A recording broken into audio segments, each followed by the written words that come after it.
Hello guys, welcome back to the my channel. प्यार वाली आहाना। तो प्रीवियस पार्ट में हमने सुना था कि finally first day of honeymoon. आखिर हनीमून है यार, मून मून और हनी हनी तो होना बनता है ना। फिर क्या था, दोनों की एक नई शुरुआत शायद पेरिस में ही होने वाली थी। कहते हैं ना कि हमें क्या पता कि हमारी किस्मत कब कैसे कहाँ जग जाए। तो बस शायद ईशा और प्रज्ञा की किस्मत पेरिस में ही जगने वाली थी। और जब दोनों एक दूसरे को समझने की कोशिश कर रहे थे, एक दूसरे से फ्रेंडशिप करते हैं और एक दूसरे को बिलीव दिलाते हैं कि हम यहाँ अपनी एक न्यू शुरुआत करेंगे और एक दूसरे को पूरा समझने का मौका देंगे, तो फिर क्या था, शायद ये टर्निंग पॉइंट हो सकता है। अब इसके आगे दोनों वॉक करते हुए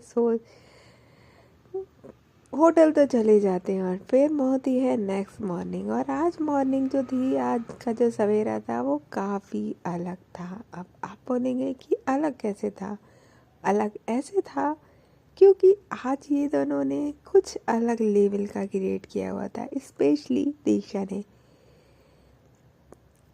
क्योंकि आज प्रज्ञा ने कल उसको फ्रेंडशिप का जो ऑफ़र दिया था और उसने एक्सेप्ट भी किया था उसके लिए। वैसे तो वो अपनी वाइफ ही मानती थी, बट क्योंकि प्रज्ञा ने ऑफ़र दिया था तो फिर दीक्षा पीछे कहाँ रहने वाली थी। अब जब वो मॉर्निंग में उठती है तो देखती है कि प्रज्ञा भी सो रही थी। दीक्षा जब उठती है और बोलती है हाँ ये कितनी लेज़ी है, फिर उठती है और उनको लाइक एज अ फ्रेंडशिप वाला वो नहीं होता बॉन्ड, वो वाली तरीके से वो लिटरली एक ऐसे मुक्का बनाती है और मुक्का उसके शोल्डर पे मारती है प्रज्ञा के और बोलती है कि उठो, गुड मॉर्निंग। प्रज्ञा जब ये बर्ताव दीक्षा का देखती है तो बोलती है गुड मॉर्निंग, बट आप मुझे मार क्यों रही है मॉर्निंग में? तो दीक्षा बोलती है वी आर फ्रेंड ना, और फ्रेंड में तो चलता है ना इतना, अब क्या प्यार से किस करके थोड़ी उठाऊंगी? प्रज्ञा बोलती है ऐसा भी नहीं है कि फ्रेंडशिप में सिर्फ मुक्का ही चलता है, आप किस करके भी उठा सकती हो। ऐसे फ्रेंड नहीं देखे जो किस करके उठाते हैं। दीक्षा बोलती कि मैंने तो ऐसे फ्रेंड नहीं देखे। हम मैंने तो जितने फ्रेंड देखे हैं ना वो सीरियसली सब गाली देने वाले, मुक्का मारने वाले और फंसाने वाले ही होते हैं। मेरे तो जितने फ्रेंड थे स्कूल कॉलेज टाइम में वो सब ऐसे ही थे। प्रज्ञा बोलती है हाँ तो आपका सर्कल अच्छा नहीं था, मेरा सर्कल ज़्यादा अच्छा है। तो दीक्षा बोलती है मतलब आपके सर्कल में जो फ्रेंड्स हैं वो आपको किस करके उठाते हैं, फिर तो नाइट में हैंकी फैंकी भी करते होंगे, है ना? अब प्रज्ञा बेचारी अपनी ही बातों में फंस जाती है और बोलती है मेरा वो मतलब नहीं था, बट प्यार से भी जगाया जा सकता है। दीक्षा बोलती है कि मेरे लिए तो फ्रेंडशिप की यही डेफिनेशन है, मुक्का मारो और जगाओ। प्रज्ञा बोलती है ओके जी ठीक है, आपकी फ्रेंडशिप के अलग तरीके ठीक है। ओके। तो प्रज्ञा दीक्षा जो होती है बोलती है कि ब्रेकफास्ट खाना है। प्रज्ञा बोलती है घर पे तो काफ़ी सिंसियर है, आप उठती है, नहाती हैं, देन उसके बाद नीचे जाती हैं, देन उसके बाद पूजा पाठ करके आराम से प्रॉपर तरीके से ब्रेकफास्ट खाती है। यहाँ पे क्यों? तो प्रज्ञा दीक्षा बोलती है अब क्या हनीमून पे भी मैं ये सारे काम करूँ? तो प्रज्ञा बोलती है हाँ सच्ची आप अपनी फ्रेंड के साथ हनीमून पे आई है। प्रज्ञा जब ऐसे बोलती है तो दीक्षा बोलती है आप ना ज़्यादा मत बनिए, ठीक है, ज़्यादा मत बनिए, कल आपने फ्रेंडशिप का बोला था ओके, मुझे कोई शौक नहीं आपसे फ्रेंडशिप करने का और आप फ्रेंडशिप के लायक भी नहीं हो। प्रज्ञा बोलती है ओह फिर मैं किसके लायक हूँ? तो बोलती है कि आप तो किसी के लायक नहीं हो, ठीक है, आप मेरी वाइफ हो ना कि मेरी फ्रेंड। प्रज्ञा बोलती है आप कितने कंफ्यूज रहते हो ना, कल ही फ्रेंड बोला, अभी सुबह फ्रेंड के कह के बुलाया और अभी आपको मुझे वाइफ बनाना है। पहले डिसाइड कर लो यार मैं हूँ क्या आपका? वो इस तरीके से जब बोलती है ना तो दीक्षा भी कम नहीं होती, उसके थोड़ा सा करीब होती है और बोलती है, उसके चेक पे एक प्यारी सी फिंगर रखती है और बोलती है आप ना मेरा सब कुछ हो, समझे बुद्धू? और ऐसे बोल के उसके माथे पे लिटरली ऐसे करके पूरा मार देती है, लाइक जैसे हम चुटकी बजाते हैं इस तरीके से कैरम बोर्ड में लाइक गोटी जो होती है ना उसको मारा जाता है ना, ऐसे ही उसके सिर पे मारती है और पीछे हो जाती है। अब बेचारी जो प्रज्ञा होती है उसके सिर पे बहुत तेज लगती है, लिटरली इस तरीके से अगर कोई मारे तो सच्ची में तेज लगती है। प्रज्ञा बोलती है ये क्या था, ऐसे कौन मारता है? अब दीक्षा बोलती है, अब क्योंकि आप मेरी वाइफ हो, मैंने आपके साथ 7 फेरे लिए हैं, तो आप पे हाथ तो उठा नहीं सकती, तो सोचा इस तरीके से ही मार लूँ। प्रज्ञा बोलती है, आपको मुझे मारना है क्या? ऐसे कैसे आप मुझे मुझे मार सकते हो? दीक्षा बोलती है, आई एम रियली सॉरी। और फिर वो उसके करीब आती है। जैसे वो उसके करीब आती है, प्रज्ञा उससे 2 गज पहले ही पीछे हो जाती है। लिटरली वो पीछे होने लगती है। तो वो दीक्षा बोलती है, अरे अरे अरे, आप तो डरने लगी मुझसे। नाइस, गुड, डर के रहा करिए मुझसे। प्रज्ञा बोलती है, ऐसा कुछ नहीं है, ठीक है, ज़्यादा मत बोलिए। और वो फिर उसके करीब आती है खुद से, और फिर दीक्षा को थोड़ा सा नर्वस करती है और बोलती है, देखिए फ्रेंडशिप तो अपनी जगह, लेकिन ये मत भूलिएगा कि मैं आपकी वाइफ हूँ और हम हनीमून पे आए हैं। तो जब मेरा मन कर गया और जब मेरे इरादे बदल गए ना, तो आप पे भारी पड़ सकता है। याद रखिएगा। उसके बहुत करीब आके अपनी सांसों को उसकी सांसों में घुला के बोलती है, और फिर पीछे उठ के वहाँ से उठ के शावर के लिए चली जाती है और बोलती है कि जो खाना है वो ऑर्डर कर दो, आ जाएगा। अब जो दीक्षा होती है वो बेचारी अपनी सांसों को थमाती है और बोलती है, इनका पास आना मुझे पागल सा क्यों करता है। हाँ, काश हम नॉर्मल वाइफ की तरह होते ना, मैं इनको प्यार कर सकती, ये मुझे प्यार कर सकती, कितना अच्छा लगता। बट क्यों है ये बंदिशें हमारे बीच में, पता नहीं। शायद इसलिए कि ये मेरा जिस्म चाहती है और मैं इन्हें, क्या मैं खुद को इनको दे दूँ तो ये मुझे खुद को दे देंगी? I don't think so. अभी ये प्रिपेयर हैं, मुझे नहीं लगता।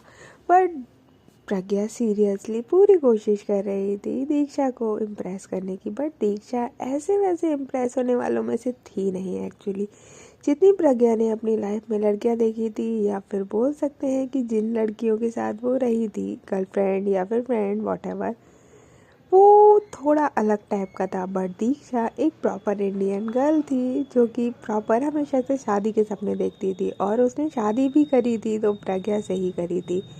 अब जो प्रज्ञा थी वो शावर तो ले रही थी और यही सोच रही थी, यार इनको अपना बनाना इतना टफ़ क्यों है? इतना टफ़ तो कभी भी किसी भी लड़की को बनाना टफ़ नहीं रहा है। शायद इसलिए ही मेरी वाइफ है, या शायद इसलिए मुझे इतना पसंद आ रही है। हाँ, व्हाटएवर, हेल्प मी गॉड, कुछ तो करिए ना। लिटरली ये फर्स्ट टाइम था जब इस तरीके से प्रज्ञा लिटरली गॉड से हेल्प मांग रही थी। दीक्षा का मांगना तो लाजमी था और बहुत नॉर्मल था, बट प्रज्ञा ये हरकतें करे, ओह गॉड, ये क्या हो गया प्रज्ञा? लगता है जादू चल गया दीक्षा का। फिर उसके बाद क्या था, दीक्षा जो होती है वो उठती है, ऑर्डर करती है ब्रेकफास्ट के लिए, एंड देन जब ब्रेकफास्ट आ जाता है तो वो बेड पे ही खा रही होती है। तब तक दीक्षा, जो प्रज्ञा होती है, वो शावर लेके आती है और बोलती है कि शावर तो ले लेते। दीक्षा बोलती है कि हाँ आपने ले लिया ना, आ जाइए, ब्रेकफास्ट मंगा लिया है मैंने। देन उसके बाद ये लोग ब्रेकफास्ट जब कर रहे थे तो प्रज्ञा देखती है कि ऐसा कुछ भी डिश नहीं था जो कि प्रज्ञा को नहीं पसंद हो। सब कुछ ऑफकोर्स प्रज्ञा की ही पसंद का था उसमें, और कुछ दीक्षा की पसंद का। तो प्रज्ञा बोलती है कि आपको मेरी चॉइस पता है क्या? दीक्षा बोलती है कि नहीं। तो दीक्षा प्रज्ञा कहती है कि बट इसमें तो जो जो ऑर्डर किया है वो आई थिंक मेरी सारी पसंद का है। दीक्षा कहती है कि नहीं, ऐसा कुछ नहीं है, साथ में रहते हैं तो थोड़ा तो पता चल ही जाता है ना। अब रोज़ नीचे ब्रेकफास्ट बनता है, मम्मी जी के साथ काम करवाती हूँ, नानी जी के साथ बैठती हूँ, तो ऑफकोर्स मुझे थोड़ा बहुत तो पता चल ही जाता है ना कि आपकी चॉइस क्या है। बट आपको मेरी चॉइस नहीं पता होगी। दीक्षा, जो प्रज्ञा होती है, बोलती है कि ऐसे कैसे आप बोल सकती है कि मुझे आपकी चॉइस नहीं पता होगी? तो दीक्षा बोलती है कि अच्छा सच्ची, तो बताइए फिर मुझे खाने में क्या पसंद है। अब प्रज्ञा बेचारी वहाँ पे टी पी ही रही थी कि वो रख देती है और सोचने लगती है। कभी वो अपनी फिंगर को लाइक अपने टीथ में दबाती है, तो कभी सिर पे लगाती है, तो कभी चिन पे लगाती है, और सोच ही रही होती है। तब तक जो दीक्षा होती है वो बड़े मज़े से अपना ब्रेकफास्ट कंप्लीट कर रही होती है, और बोलती है कि आप रहने दीजिए, आपके बस की नहीं है, आपकी टी ठंडी हो जाएगी, आप पी लीजिए इसको। प्रज्ञा बोलती है, नहीं यार, मुझे पता होना चाहिए ना, यू आर माई वाइफ, तो आपको क्या पसंद है? तो दीक्षा बोलती है, यही तो फ़र्क है वाइफ होने में और बोलने में। वाइफ मैं आपकी हूँ, बट आप मानती होती तो कुछ पता होता ना मेरे बारे में। दैट्स वाई अब आप समझे शायद मैं आपको अपने करीब क्यों नहीं आने देना चाहती। प्रज्ञा को पॉइंट की बात तो लगती है दीक्षा की। ऑफ कोर्स यार, अगर आप अपनी वाइफ है और आप उसके साथ इतने दिन साथ में रह चुके हैं तो अपनी वाइफ के बारे में कम से कम इतना तो पता रख ही सकते हैं ना कि उसको क्या पसंद है और क्या नहीं। सिर्फ इतनी सी बात थी, बट कहते हैं ना कि प्रज्ञा को वो कहीं ना कहीं दिल में लग गई। हर्ट नहीं हुआ बट चुभ गई कि यार ऐसे कैसे, मुझे अपनी वाइफ की कोई भी चीज़ का पसंद नहीं है। जब मैं उसके दिल में घर करना चाहती हूँ तो ऑफकोर्स मुझे सारी पसंद पता होगा। वो उसको लगता है ताकि उसको सारी चॉइसेस पता है, जैसे कि कपड़े, ज्वेलरीज या अदर थिंग, जो कि ऑफकोर्स वो पहले ला चुकी थी सब कुछ दीक्षा के लिए। बट खाने की जब बारी आई तो प्रज्ञा को नहीं पता था। अब ये बात हम प्रज्ञा को कहीं ना कहीं तो बुरी लगती है, तो फिर वो जो टी होती है वो उठाती है और बोलती है कि वैसे आप बता तो सकती हो ना क्या पसंद है। दीक्षा बोलती है कि मैं ही बता दूँ तो क्या फ़ायदा, क्या आपने मुझे बताया है आपको क्या क्या पसंद है, बट मुझे तो आपकी सारी चॉइसेस पता होगी। प्रज्ञा बोलती है आपको मेरी सारी चॉइसेस पता है, खाने से लेके अदर थिंग तक। दीक्षा बोलती है ट्राइट, देखूं, आप पूछ सकते हैं मुझसे जो आपको पसंद है। लिटरली वहाँ पे प्रज्ञा पूछती है जो भी चीज़, दीक्षा उसका 1 सेकंड के अंदर आंसर देती है, जैसे कि कलर, कपड़े, favourite food, favourite shoes and favourite destination, place, favourite thing. और टाइम पास करना हो तो क्या करना हो, जब मैं गुस्सा हूँ तो क्या होता है। लिटरली यहाँ पे दीक्षा को प्रज्ञा की एक एक छोटी छोटी स्मॉल स्मॉल थिंग्स भी पता थी। जब प्रज्ञा ये सब सुनती है तो शी वॉज शॉक्ड और बोलती हो गॉड, इतना तो शायद मुझे भी मेरे बारे में नहीं पता है जितना आपको पता है। दीक्षा बोलती है कि मैं कहने वाली वाइफ नहीं हूँ ना, शायद रियल वाली हूँ। प्रज्ञा बोलती है तो ये क्या मैं रियल वाली वाइफ नहीं हूँ आपकी। दीक्षा बोलती है वो तो आप ही जाने ना, मैं क्या बोलूँ इस बारे में।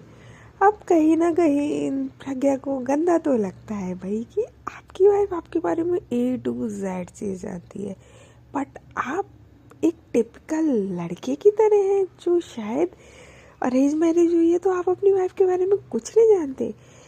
प्रज्ञा को बहुत गंदा फील होता है। वो वहाँ से जब ब्रेकफास्ट कंप्लीट हो जाता है तो दीक्षा तो शावर लेने चली जाती है और वो वहाँ बैठी होती है और वो सोचती है कि सीरियसली क्या मैंने खुद को इतना गंदा साबित करा है इनके आगे कि मैं एक टिपिकल लड़के की तरह साउंड कर रही हूँ जो कि इतना सा अपनी वाइफ के बारे में नहीं जानता।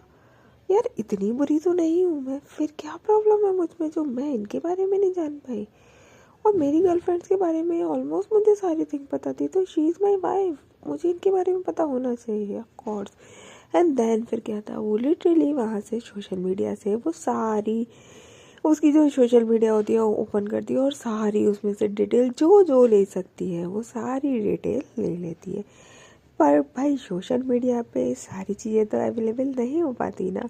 देन उसके बाद वो थोड़ी सी जुगाड़ लगाती है, वो कहाँ से जुगाड़ लगाती है वो बाद में पता चलेगा, अभी तो इतना ही।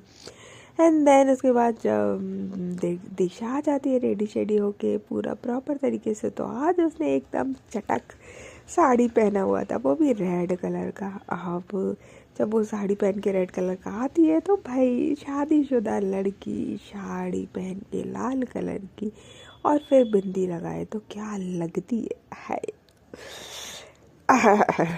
मचल जाता है दिल, बस सेम प्रज्ञा का भी दिल कैसे ठहर सकता है जब हर किसी का मचल सकता है। तो प्रज्ञा तो उसकी वाइफ थी, उसको जैसे ही वो बालकनी में खड़ी होती है और पलटती है, जैसे देखती है बाहर की साइड, जो प्रज्ञा होती है, दीक्षा होती है, वो जो लग रही थी ना, वो लिटरली वहाँ पे 5 मिनट्स तक देखती रह जाती है।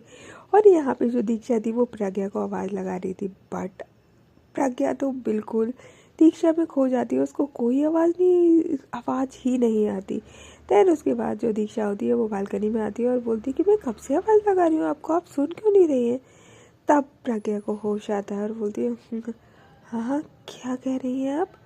दीक्षा बोलती है कहाँ ध्यान है, किसको देख रही हैं आप, अंदर आइए ज़रा, मेरे ब्लाउज़ का डोरी है ना ये बंद कर दीजिए।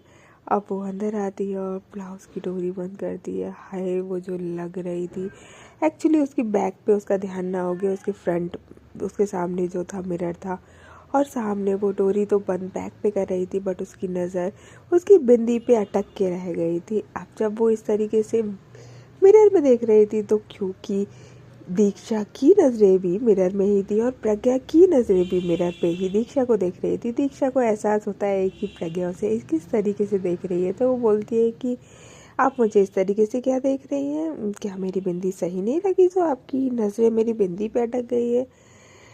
फिर उसके बाद क्या था, वो बिंदी पे अपना हाथ लगाती है कि ये सही लगी है या नहीं, और बोलती है कि नहीं लगी तो सही है। दैन उसके बाद जो प्रज्ञा होती है वो उसको टर्न करती है अपनी तरफ और बोलती है कि आपकी बिंदी ना काफ़ी सुंदर लग रही है। दीक्षा बोलती है अच्छा बिंदी सुंदर लग रही है, मैं सुंदर नहीं लग रही? तो प्रज्ञा बोलती है कि नहीं आप सुंदर लग रही है, बट बिंदी में आप ज़्यादा सुंदर लग रही है। तो दीक्षा बोलती है क्यों, आपने पहले मुझे बिंदी में देखा नहीं है क्या? प्रज्ञा बोलती है कि बट आप घर पे नॉर्मली बिंदी नहीं लगाती है। हाँ, दीक्षा को ये सुन के काफ़ी अच्छा लगता है कि भाई कोई तो उसको नोटिस करता है, कोई तो उसको नोटिस करता है। उसको लगता था कि प्रज्ञा जो है उसको नोटिस नहीं करती है, बट प्रज्ञा को याद था कि उसने सिर्फ शादी के टाइम पे ही लगाई थी, उसके बाद बिंदी नहीं लगाई थी, जो कि वो अभी भी बोलती है कि आपने सिर्फ शादी पे लगाई थी, उसके बाद नहीं लगाई थी। और शादी पे तो उसने उस निगाहों से देखा ही नहीं था ना दीक्षा को। तो दीक्षा बोलती है अच्छा ठीक है, अब आपको पसंद है तो लगा लिया करेंगे। प्रज्ञा को काफ़ी अच्छा लगता है और प्रज्ञा तो नॉर्मली फॉर्मल सूट पहनी हुई थी। तो दीक्षा बोलती है कि आज शूट है तो क्यों ना आप ब्लैक कलर का सूट पहन लेते। तो दीक्षा बोलती है, प्रज्ञा बोलती है कि बट मैं सूट तो कोई लेके ही नहीं आई हूँ। प्रज्ञा बोलती है कि मैं सूट नहीं लेके आई हूँ। दीक्षा कहती है कि नहीं मैंने रखा हुआ है साड़ी की मैचिंग का, आप ब्लैक पहनेंगे तो अच्छा लगेगा, पिक्स अच्छे आएंगे।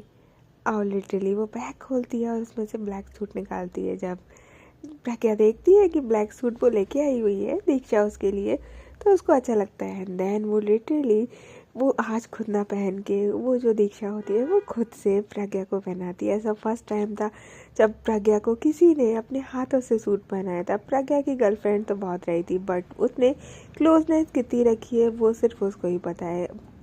सिर्फ उतना ही, हैंकी वैंकी करो और निकलो भाई, ये हक तो वो किसी को नहीं देती थी, बट आज फर्स्ट टाइम उसने ये हक अपनी वाइफ को दिया और उसको बहुत अच्छा लगता है जब दीक्षा के हाथों से वो सूट पहनती है। एंड देन अपना हाथ आगे करती है और कहती है चले। तो दीक्षा भी इशारा करती है कि चलिए। एंड देन ये लोग निकलते हैं, वहाँ पे कार आती है और वहाँ से पिक करके ये जाते हैं जहाँ पे इनका शूट था, जो कि अल्फा टावर के पास ही एक प्यारी सी जगह थी जहाँ पे लोगों ने अपना पोस्ट वेडिंग शूट करवाने के लिए डिसाइड किया था। वहाँ पहुँचते हैं, अब ये सिर्फ और सिर्फ वहाँ पे फोटोग्राफर का वेट कर रहे थे। दीक्षा जो होती है वो कहती है कि कितनी देर में फोटोग्राफर आएगा। प्रज्ञा बोलती है आई डोंट नो, लेट तो होता नहीं चाहिए, बट क्यों लेट हो गया है मुझे नहीं पता, शायद इंडियन होगा। तो दीक्षा बोलती है कि मुझे लगता था फॉरेन में लाइफ अलग होती है, बट यहाँ पे तो बिल्कुल इंडियंस जैसी ही लाइफ है, बस यहाँ की चकाचौंध चीज़ें अलग है, अदरवाइज तो लोग तो वैसे ही हैं।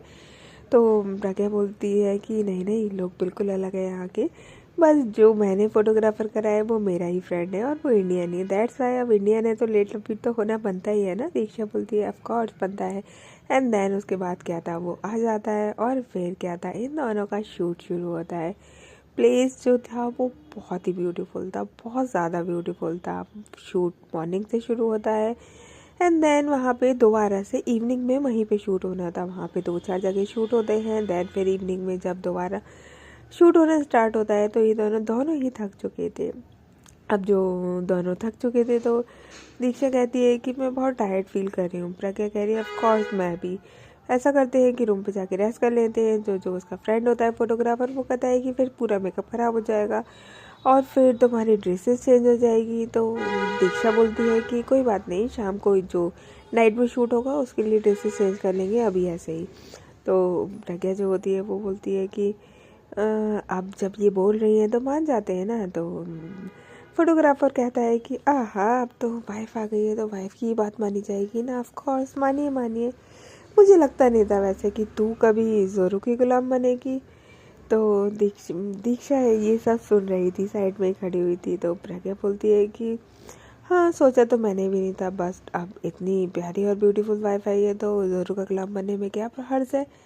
तो उसका जो फ्रेंड होता है बोलता है कि ऐसे है तो स्वीट भाभी जी। तो बोलती है कि हाँ, तो नाइट में तू आ जाइए, यहीं पे शूट कर लेंगे, या तू अब जाइए ही मत, क्योंकि पिछले तूने सुबह मॉर्निंग में बहुत लेट कर लिया था और फिर वो परेशान हो गई थी। अब लिटरली ये दोनों रूम पे पहुंचते हैं और दोनों ही थक चुके थे, दोनों ही जाते हैं बेड पे, सीधे लेट जाते हैं और सो जाते हैं। 1 घंटे की छोटी सी नैप लेने के बाद जब ये लोग उठते हैं तो जो प्रज्ञा की पहले आँख खुलती है और बोलती है कि उठिए, चेंज भी करना है, फिर जाना है। एंड देन उसके बाद क्या था, इवनिंग में आज भाई जो जो बम फूटने वाले थे उसका क्या ही कहना है। जब दीक्षा वॉशरूम के अंदर जाती है और बाहर जो निकलती है भाई, प्रज्ञा के दिल की धड़कन रुक जाती है। जैसे ही वो प्रज्ञा दीक्षा को इस तरीके से देखती है, जो उसने शॉर्ट पहना हुआ था, जो पीछे से कट था, जो आगे से कट था, oh God, too too super sexy. अब जब प्रज्ञा ऐसे देखती है तो बोलती है कि आप ऐसे जाएंगी। तो दीक्षा बोलती है कि क्यों, कोई प्रॉब्लम है क्या? नाइट में तो यहाँ की नाइट अच्छी है, कल जैसे देखा था, तो आई थिंक शूट के लिए परफेक्ट है। प्रज्ञा बोलती है कि हाँ परफेक्ट तो है, बट ऐसे लिटरली वो बोल नहीं पा रही थी, उसकी सांसें इतनी तेज हो रखी थी या फिर धीमे थम सी गई थी। दीक्षा को सब समझ आ रहा था कि ये प्रज्ञा में क्या कह रही है। देन उसके बाद दीक्षा जो होती है बोलती है कि चले। अब लिटरली जब वो चल रहे होते हैं तो दीक्षा प्रज्ञा का हाथ कहीं ना कहीं प्रज्ञा दीक्षा के कमर पे जाता है और वो कमर पे उसने कुछ भी नहीं था। ऑफ कोर्स जो उसकी ड्रेस इस तरीके से थी, कमर कट था, अब कट था तो वहाँ पे उसकी स्किन पे उसका हाथ जाता है जो कि उसके कमर पे था। जब दीक्षा प्रज्ञा का हाथ अपनी कमर पे महसूस करती है तो उसको कहीं ना कहीं कुछ तो फील होता है, और फील होने के बाद उसको काफ़ी अच्छा लगता है। एंड देन ये दोनों पहुंचते हैं शूट की जगह पर, जो कि अल्फा टावर पे ही थी नाइट में, मतलब लाइटिंग के टाइम पे। अब इसके आगे चलते हैं नेक्स्ट पार्ट पे, थोड़ा सा रोमांटिक होने वाला है। दैट्स वाई इस पार्ट में कवर नहीं हो पाएगा, तब तक लिए टेक केयर, बाय बाय।